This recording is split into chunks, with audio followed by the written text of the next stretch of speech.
I was playing a game against, I think it was Enfield, on a slopey field because we were playing Yeovil in the Cup. And then the half-time, the manager said, "You're not going to be playing the second half.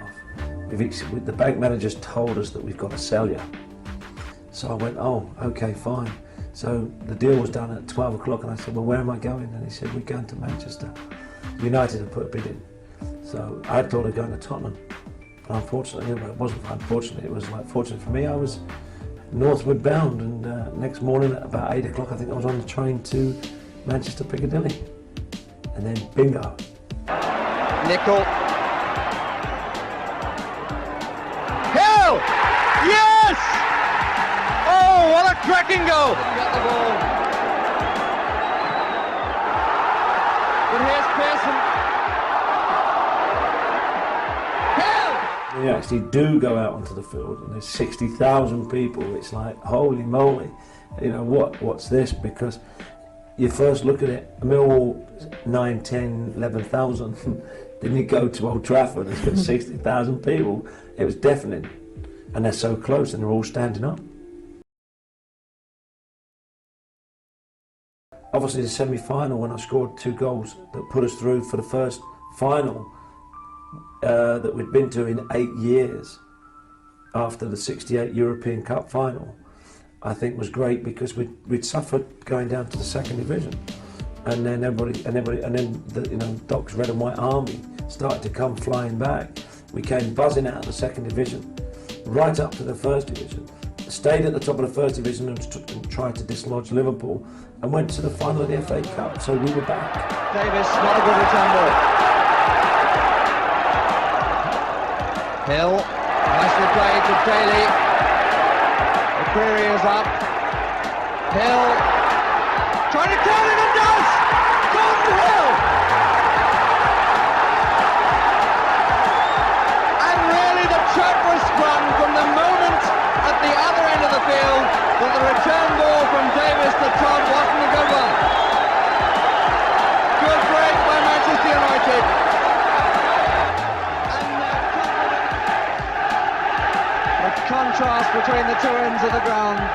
Total noise from behind Graham Mosley's goal. And Hill, it was deflected! And that surely ties it up! Gordon Hill's second goal!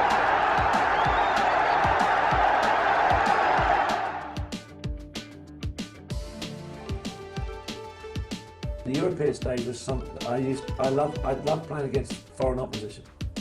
I mean, I don't get me wrong, I used to play against all the players in the first place.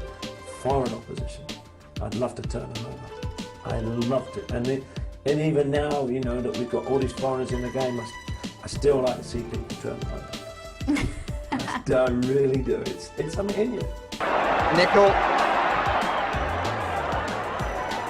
Hill! Yes! Oh, what a cracking goal! First time, left peg, whoop! McCreary in the middle. Hill! And that one was going to count. And the crowd has gone completely silent except for the Manchester United supporters. It's a buzz that you're really Man United at that time. We were representing our own flags. The Irish, the Scots, the Welsh, the English.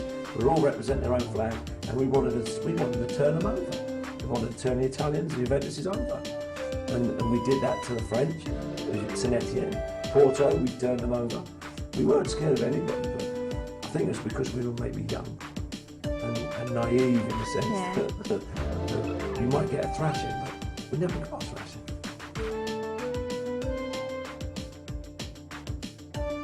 I was leading goal scorer at United, and you know, I was very proud of that. But it wasn't anybody else's time. I wasn't trying to outdo anybody else. It was my own goal setting. It was my own goal setting to score more goals than I had the previous season. And that was basically how I approached it. And I wanted to play better than I did the last game. And really, I wanted to go even further and further, score, I think, over 30 goals. But I was quite happy with the goals I scored. Koppel on. Oh, it's come to Hill! Hit the post, it's in! 2-2, Gordon Hill the scorer. Nicol crossing it in towards Stuart Pearson, and Hill, is this number 3? Yes, it is. And the Tranvieri can hit it. Hill! Struggling to save Hill again, goal! Paul Walker is having a rough time with Copple. Beside. Put it away by Turner. Hill, 3-1. Pearson playing it wide. Crossed it along the goal, and it's there. Good work there by Koppel, and now he has another chance. And Hill!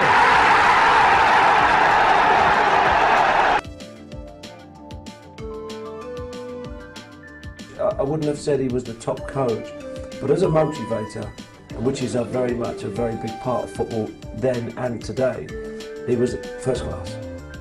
I mean, he could give you very simple instructions, but also make it that you understood it. He never complicated it, and on the field, he'd want it to be played like play it wide, give it to Gordy, let him do his job, let him cross it, you know, encourage him, or if not, then he'd have the defenders doing theirs, midfield, and so on and so forth. And you really got into it because you was asked to concentrate on your specific job, which was great. Good positive run. Greenough up ahead. Hill wide. Got the luck with the bounce. Here's Greenough. Pearson at the back of the box.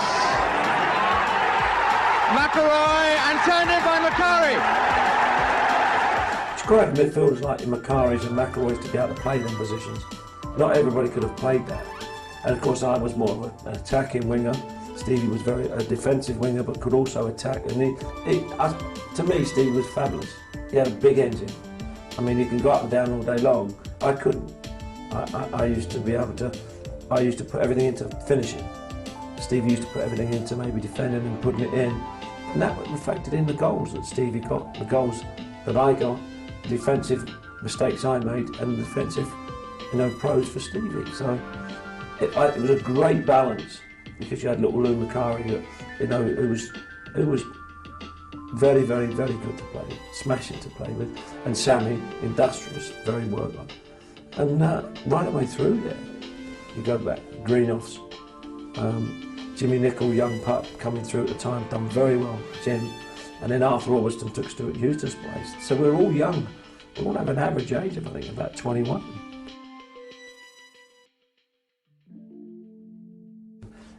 I'm now the Director of Youth Development at Chester City, and now that's a task and a half because it shows me the other end of the marketplace, the other end of the football where people don't see, where you make sure your boots are there. You take your own boots, you take your own kit. What I do is I have to make sure that everything is in place. I have to make sure that the kids' education side of it, because we can't afford all personnel. You have to do everything. And I have to make sure they're educated. I make sure their training's done every day. I have to log their logbooks, and it's certainly a learner. We rely totally on the Football League and the Football Trust for our money. So we have to make sure our I's are dotted and our T's are crossed. Otherwise, funds are very short, and if our funds are short, our programme gets hit. And obviously, the players don't want to come to Chester City if they're being offered somewhere else. Although I think the programme I've got now at Chester is in place to actually attract other people. But it goes along with the success of the first team. If the first team are in the Football League, you want to play. If we're in a conference, they think twice. But we are still full-time, full professionals, and we are gunning to get back into it. And I'm glad that I'm at the early stages of it, to be able to plant and put in the seeds that I learned at United, and I want my brand of football that I played at United and all the recently stuff, and I want it at Chester.